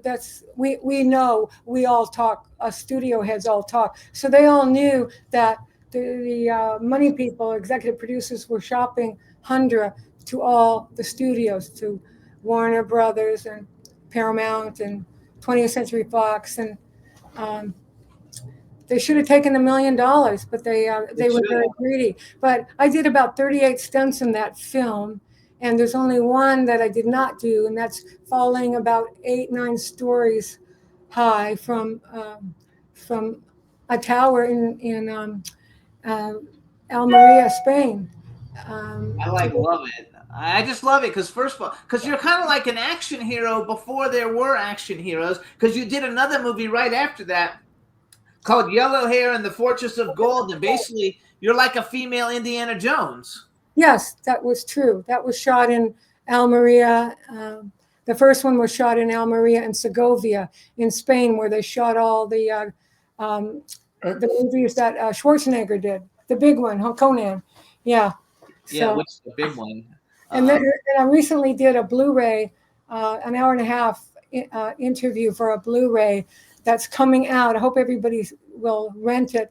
It's called America 3000. And I did the Blu-ray interview last week, and It's about 900 years in the future, and it's post-apocalyptic, and women are against men, yet the women are the matriarchs and they run the society, the wasteland. And it's a comedy and it's science fiction. Don't take it serious because it's not meant to be taken seriously. It's a comedy. That's what it was meant to be. I And love it.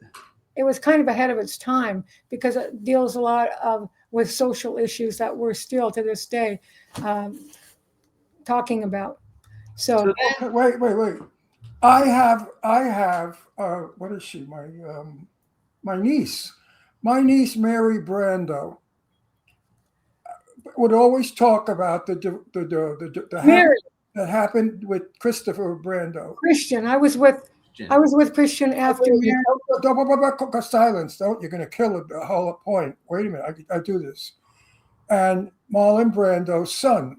My niece was married to Marlon Brando's son, and she would speak of this blonde girl in court and stuff. Well, years later, the blonde girl that was in court that was involved in this scandal was Laurene Landon. She had dated Christian. Talk about it now. You can do it. Yes, I met him at a guy's house named Skippy Lowe. Oh, Yeah. Skippy. Everybody called him Skippy Lowe. Skippy Anyway, Lowe. Skippy Low Life. Absolutely. He interviewed me. I almost died.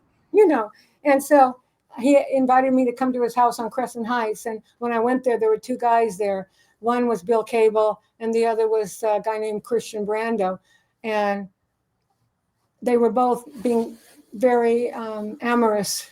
And I didn't honestly know who was who because Bill Cable looked more like Marlon than the other. Christian looks like his mother, Anna Kashfi. So he kept teasing me, and he was so funny. I'm attracted to men that are really insanely funny and don't give a so we started going out. We didn't start going out. He was calling me. It was right after I did All the Marbles, the wrestling film, and he was calling me, and he said, "Hi, this is Ronnie so-and-so from Canon Films." And I said, "Yes." I didn't know. And he says, "I want to give you a big part in my movie." I said, what is this about? And he says, "I want you to come to my house and wrestle me. If you wrestle me for the part." I said, "I just did a wrestling movie." He said, "Oh, we'll make up another one, but I want you to come and wrestle me." And I said, "No, thank you." And I hung up the phone. And 2 minutes later, Christian Brando calls, screaming his head off, laughing. And he said, "That was me." And I had only met him once before, so I didn't know that it was him. Anyway, we struck up a conversation and we started going out, and ultimately I lived with him for about 8 years. And he got the gun at my house that night, May 16th, 1990. And it's a part of my life that I'll always feel very, very guilty about because it's just something I could have maybe stopped, but I didn't know what was going on. I just knew he came to my apartment after I was at a screening of one of my films, and he didn't want to go. He said he was going to dinner with Cheyenne, his little sister, who was 8.5 months pregnant.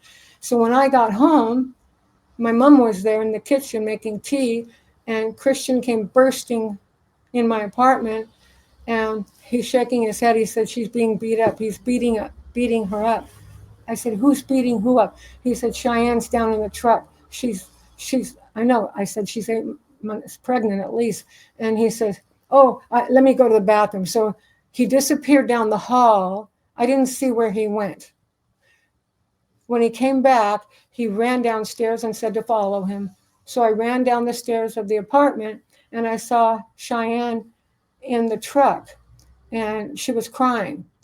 And I asked if she was okay, and she said, "Yeah, I'm okay. I don't want to talk about it." And something struck me. I don't know. I didn't want to get involved in her life because I could tell she was not interested in having a conversation with anybody, especially me. And anyway, they left. They took off. And about 5 hours later, I get a call from Bill Cable, his best friend. And Bill said, are you sitting down? And I screamed, where is Christian? He was supposed to come right back. And Bill Cable said, Christian's in jail for murder. And I just couldn't believe it. It's been a long time, but it's, still talking about it. No, it's terrible. It's a traumatic thing, but it's not your fault. And a lot of people think he went up and he killed Dag Verley at Marlene's house on purpose. That was not the fact. The fact was, and the evidence showed, I was in the trial, as Mary was, I'm sure. Yes. And he pointed the gun at Dag Verley and said, don't you ever beat up my sister again. And Dag was on the couch and he slapped the gun, and the gun went off, went down through his cheek and out the back of his neck. Now, it took the fire department 22 minutes to get to Marlene's house, and they were only 6 minutes away. Wow. So essentially, Dag bled to death is what happened. That's terrible. Yeah, it is. Such a tragedy. I know Mary doesn't talk much about it, but when Mary found out that you and I were good friends, she said to me, that's the girl that he left me for. No, that I left. I don't know. How did Mary get involved with him? She doesn't talk about it. It's very. No, she was married to him for quite a while. Yes. They were divorced when he approached me. They were divorced. And her and I kept in touch, and we were friends. She was lovely, absolutely lovely. And she had on La Cienega, she had a beauty salon. And she was a beautiful and lovely woman. And I don't know what happened. Perhaps they outgrew each other. I don't know. But you've had some life, though. You've got highs and lows. Mary married my nephew, Billy. And when?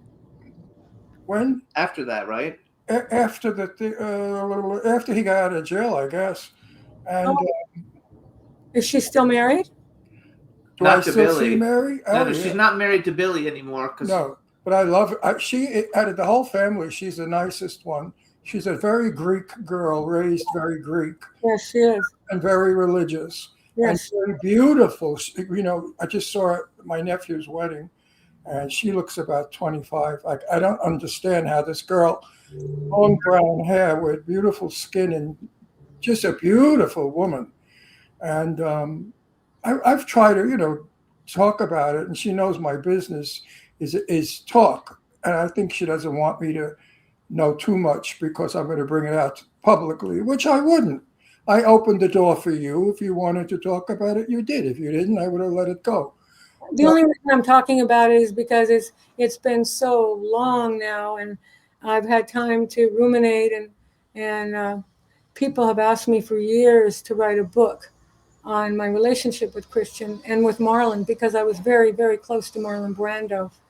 And I think that Billy Zane did a phenomenal job playing Brando in the movie Waltzing with Brando. He's astonishing, down to his face mannerisms, the smile, the heartache in his eyes, which Marlon always had. Even before this thing happened with Christian, there was such a sadness about him, and he was so genuine and so un-Hollywood. He hated Hollywood. He said he only made movies to make money. That's the only reason he was making movies. He didn't like Hollywood at all. What about you? So because first of all, let me go over a couple more things real quick, because we have a lot of horror fans. So I guess Maniac and Maniac Cop 2 are two of the films that established you as a horror, an iconic person in horror, because those are huge films. And actually, we've had Robert Davi, Claudia Christie, Leo Rossi's been on the show. And I've met Robert Zadar several times before he passed. I know. So what do you think of those films? Because in the chat room, they're all talking about what great films they are. And I watched both of them during COVID, actually. again. I've seen him before, but I watched him again. Maybe they gave you COVID. I just finished a film called Waxman, and it's directed by the eclectic, multifaceted artist named Thomas Churchill. Who's actually in the chat room, so say hi. Hi, Thomas. I call him Sir Thomas Churchill always, because to me he is like a sir. He is fantastic. He did this movie called Waxman, and it's I play a character that is my pivotal role in it is affecting how the Waxman murders people, and everything that he does is because of something that I precipitate for him to do. And you have to see it. It's going to be a franchise. He's a magnificent director. And the producer, who I adore, is Alexandra Hunt. And she love her. Oh, I wish every producer was like her, because she's so giving and caring, and she's not dismissive like a lot of people I've worked with. So you guys, Waxman stars Scott Schwartz, who's been on our show, Charlie Schlatter, Shauna Burgess, Frank Stallone, John Abrahams, who was on our show this year, and Mark Hoadley, which we love Mark Hoadley. Oh, Mark's fabulous. He's a great guy. And I also noticed that you just finished a movie called A Soldier's Descent. I'm friends with Phil Herman. I'm not allowed to talk about that. Okay. I got a call from the director the other day, and I'm not allowed to talk about it. Okay. I signed an NDA, that's all. So that's fine. I hate that shit. We don't talk about it. No, we're not going to talk about it. I know that, but I hate that. Years ago, pre-publicity sold a movie. Today, they're so afraid it's going to be stolen. They should only be so lucky, because half of them are crap anyway. They can't even give them away. So we have another one. 7 Days to Hell. Denise Milford, who was in what's the movie that we came out at Christmas time? The Beast Inside. Yeah, she's in The Beast Inside. Mike Ferguson, Shane Woodson's the director and the writer. You've done a bunch of stuff. Since the last time we have you on, you've done a lot of films. Once Upon a Killing Time, directed by Michael Mostaskis, is on YouTube right now, if you'd like to watch it. He's a nice director, wonderful director, a good man, very, very, very sympathetic, empathetic. And I also am doing next week another Blu-ray interview for my movie All the Marbles, the wrestling film I did years and years before your parents were born. Anyway, it's they're doing. Tell us about All the Marbles, because that starts. So Ron was friends with Burt Young, and it also starred Peter Falk and Vicky Frederick, and it's a Robert Aldrich film, who's a huge director. Oh yeah, he was one of the top 10 directors in film history to this day, if not the top 5. He was a magnanimous human being, and out of 2,000 girls, they only selected 2 of us, and I was fortunate enough to be one of the 2 selected. They narrowed it down to something like 20 girls and then 10 girls, and then they sent 4 of us to wrestling school for 6 months, and during that period, the actors' strike hit. So 2 of the girls stopped, which they were supposed to do. But Vicky Frederick and I were so determined that we went on our own time. We were not getting paid at all, nothing. But we just continued to go to the ring, Mildred Burke's ring out in the valley. And it paid off. We were chosen to be the 2 female wrestlers in the movie, and Paul Newman was signed to do the movie. He was going to do it first. And then he had another movie, I think it was The Color of Purple or something like that, in that same time frame, and he decided to do the other movie. So they chose Peter Falk. Peter Falk, yes. Well, we had fun. You and I were in 2 movies together. Yes. 3 movies. You and I were in 3 movies. Is that Astro? It was yes. when we blew them all away. When we had to kiss at the bar, remember? I never saw it. They took it out. They didn't leave it out because you had fun with that. You started rolling all over me, like kissing me and passionately, and they had to cut that out. They said it was too real. I said, well, we were having in your mind. Well, if Laurene Landon is kissing me, I'm not pushing her away. That's for sure. I didn't know. I may be gay, but I'm not crazy. I didn't know that he cut it out. I didn't know. What if I got the movie? What was that movie? You're in The Beast Inside together. You're in Clown Motel 2. But what was the one where we were making out in the Clown Motel? Clown Motel 2. Clown Motel 2. I remember it, but I don't remember the movie. But we had fun. Meanwhile, your performance in Beast Inside was absolutely Academy Award winning, and how you held it for so long, I was amazed, because we had to shut down for some reason, and you just laid in that hospital bed, not leaving your character for a minute. And I said, she can do it. She's a good actress. Thank you. You did a beautiful job in that film. Sadie Katz was fabulous in it as well, and so were you, Ron. I loved your part as well. It was a terrific movie. I was 2 minutes as a doctor. No, hey, there's an actress that got Best Supporting Actress, and she was only on camera for a couple of minutes, 2 minutes. I can't think of her name right now. Somebody in the chat room I know knows her name. So I have a movie with Meryl Streep. That rings the bell.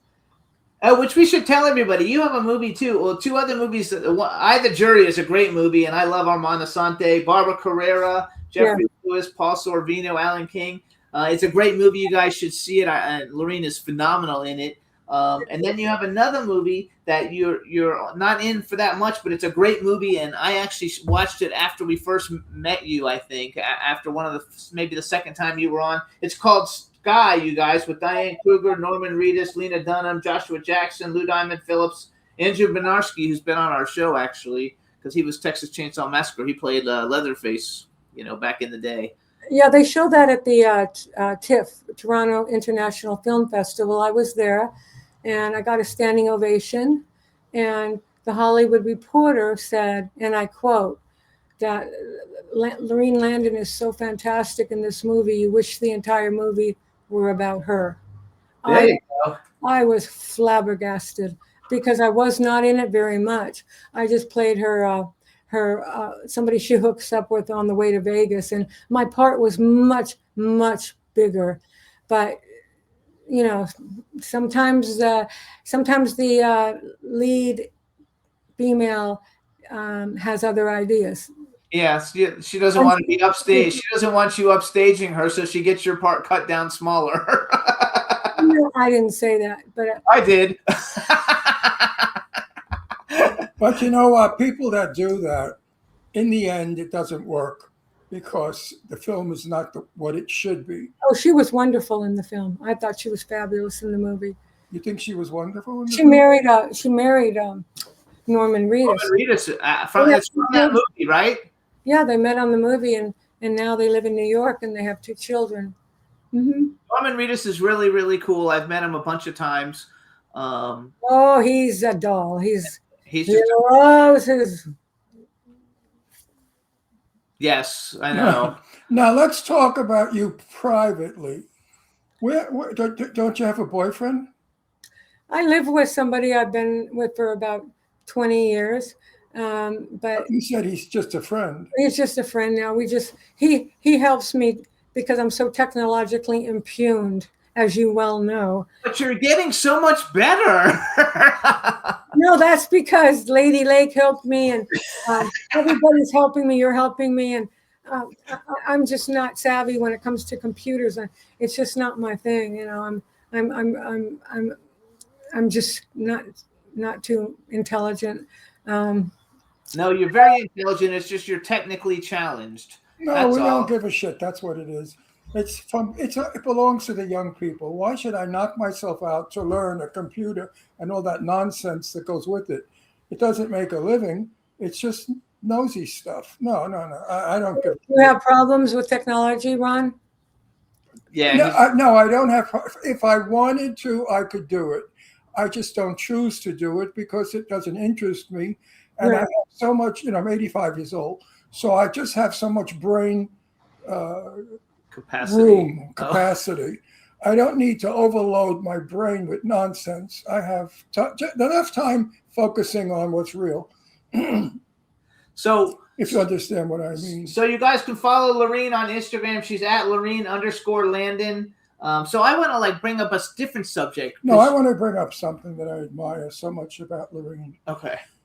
She could learn a script from beginning to end. I can't even learn 2 words. I have to have Jimmy talk to me in my ear. I work with an earplug. I just finished doing Clown Motel 3 Ways to Hell. How was that? It was delicious. It was delightful. I didn't have to knock myself out to remember a line.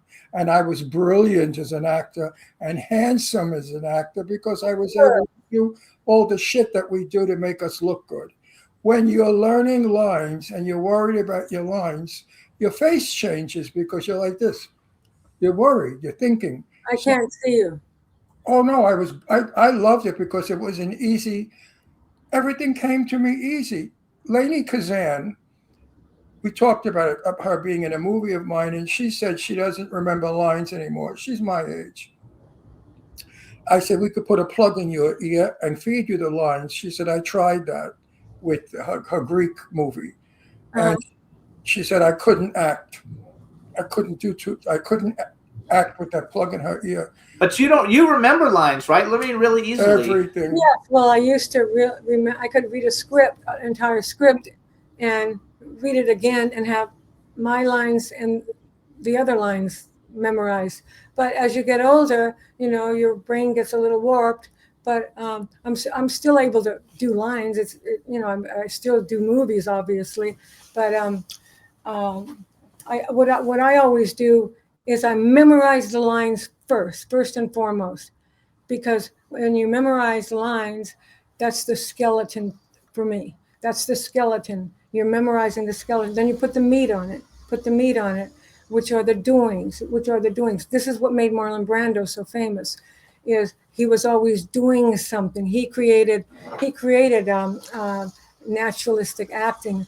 If you ever saw the movie he did with what was it called, On the Waterfront, he picked up the lady's glove and he put it on his hand. It was not in the script, and he played with it, and they left that in. And a lot of stuff that he did in Streetcar Named Desire, he just improvised, but he's always thinking. And I think a great actor is always thinking. They're not just saying dialogue, but they're doing something. It's called doings, doing this, doing that, picking something up, because every change of circumstance alters your tempo rhythm. For instance, if I'm holding this, the mouse, and I drop the mouse, I got to pick it up. That's altering my tempo rhythm. So I'm very conscientious of that. And also, I always try to look deeper into the character. I always try to come up with something more than is given to me that I can hopefully add to the character to make it more interesting. Now, Thomas Churchill has made me a fabulous role already in Waxman, and I think it's going to be a huge hit. Like I said, it's a franchise that he and Alexandra Hunt did, and he really gave me a wonderful chance and trusted my instincts. I did a film for him a couple of years ago. I played opposite Bruce Dern as his younger wife, his alcoholic, psychotic wife, which was no acting involved. But yeah, right. I'm very sober for a long time. But he gave me a chance, and a lot of people at my age dismiss us.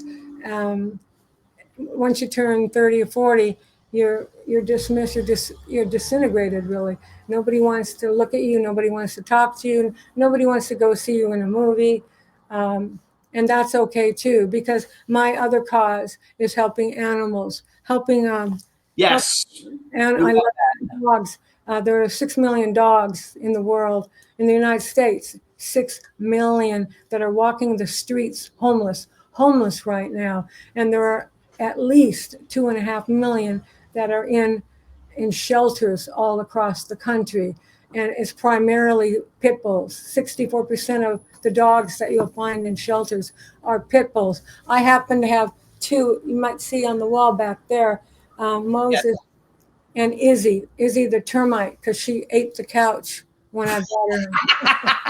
It took her 3 days, but she ate the couch, and I didn't.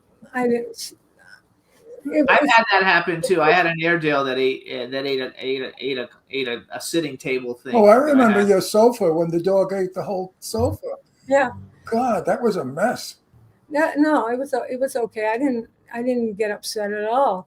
She was making herself at home. Yeah, by chewing the leather on the sofa. That's all right. I replaced it, and she got that one too. And we love that. We love dogs. We only have one now because unfortunately Brandy passed a couple months ago. We lost Brandy, girl. I'm so sorry, Brandy. I'm so. I'm so heartbroken still. What happened with Brandy?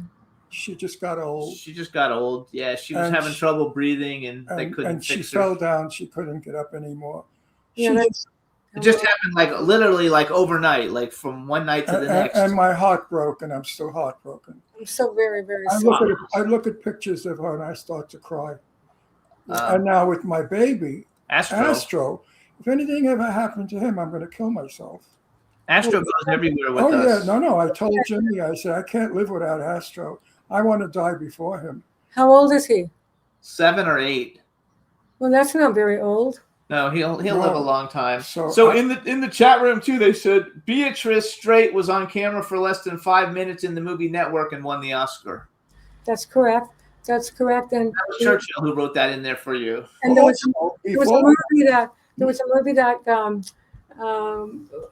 what's her name did, the most famous actress in the world. I can't think of her name. She also got an Academy Award for a telephone scene. She's talking to the great Ziegfeld on a phone. Louise Rayner won an Academy Award for less than a 3-minute shot on a screen. She's the first one, Louise Rayner. And the woman I'm thinking of was in a movie with Meryl Streep, and I think it was called Doubt. It was called Doubt, and she was only in it in a park kind of setting, talking to Meryl Streep for 3 minutes maybe, and it just crushed you. It was just, I knew the second I saw that it was going to get Best Picture, or she was going to win the Academy Award. And ever since 1975. Amy Adams? Huh? I'm sorry? Was it Amy Adams? No, not Amy Adams. No, not Amy Adams. She was an African-American actress, very beautiful. Viola Davis. Yes, Viola. She's a great actress. You froze. Oh, no. Hopefully Laurene, you froze. Oh, no. You guys, Viola Davis, she's in that How to Get Away with Murder, one of the greatest TV shows ever made. Jane Russell used to say, I always talked old Hollywood with Jane, and she used to say, Ron, when people win an Oscar, it's the writer that won the Oscar, not the actor. She said, because any actor, mediocre or whatever, if they're in a great script, they will shine. And that's what she said. She said, I never had a good, I said, what, Gentlemen for Blondes? She said, that was not Academy Award material. She said, that was flash, a lot of legs, a lot of sex appeal, all that stuff. I said, well, did you think, I said, I could get you work now. She said, oh, no. She said, no, I won't. I said, why? Because she can't remember lines. And I told her you could put an earplug, and she said, no, not interested. So hang on, we only have one. Well, I want to conclude that sentence. Okay. She never thought she'd ever win an Oscar because she never had a script that was Oscar worthy. Oh, wow. So you guys, we only have a minute. So follow Laurene Landon on Instagram. It's at Laurene_Landon. Please follow Muriel, Murille, on Instagram. She is the most breathtaking woman I have ever seen in my. And also, you have cosmetics. She sells all these beautiful cosmetics, and I kind of try to emulate her. But she has a heart of gold as well. Her name is Muriel. And you have an upcoming event that you're autograph signing for, right? I saw it. I'm going to Germany. I have a really nice. What do you call it? What's it called when you show up? A given. I don't know what it's called, but a guarantee. Oh yes. A lot of money. I couldn't believe it. So I'm looking forward to that. I've never been to Germany, but please check out Waxman. because Thomas Churchill is a phenomenal director, actor as well, and writer. And Alexandra Hunt, who's his partner, is incredibly talented as well.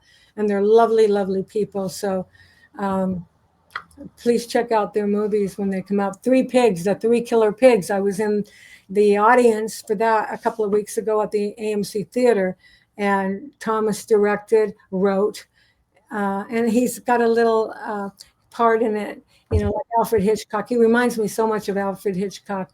And Larry Cohen, my dear friend, used to say that about Thomas Churchill, that he reminded him of Alfred Hitchcock. We actually talked about Larry last week with David Zucker.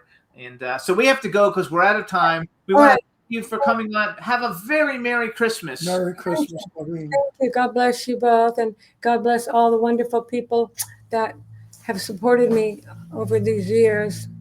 And I'm going to call you too. And please adopt. Don't stop. Please, please adopt. Don't stop. Absolutely. All right. Thanks, Laurene. All right, everybody. We'll see you next week for the Christmas show. You're a movie star. You're my movie star. I am not. Yes, you are. I'm just a friend of people. No, you'll always be. They're not fans. They're friends of my movies. I never called anybody a fan in my life because they're not fans. We're all on the same playing field. I just happen to be in a movie here and there. Doesn't make me any more special ever. Please do not ever put me on a pedestal. We love you. We love you. We love you. We love you. We love you. All right. Bye. We got to go because we're way over time. Bye. Bye. Jimmy, Yeah, this is MC Alfred. and Ozzy. I'm just chilling, in a style, sitting down and designing. Where every man in a thinking, what are we gonna be wearing? Yo, I'm a Liverpool MC, you can't test me. Big up the girls inside the party. Let's get down to crazy Jimmy. Big up myself and known as Alfie, the one and only, the Turkish MC. Always love the clothes of Jimmy. Bitch, I'm your wanna be. Jimmy Stark, new celebrity. We'll take you out.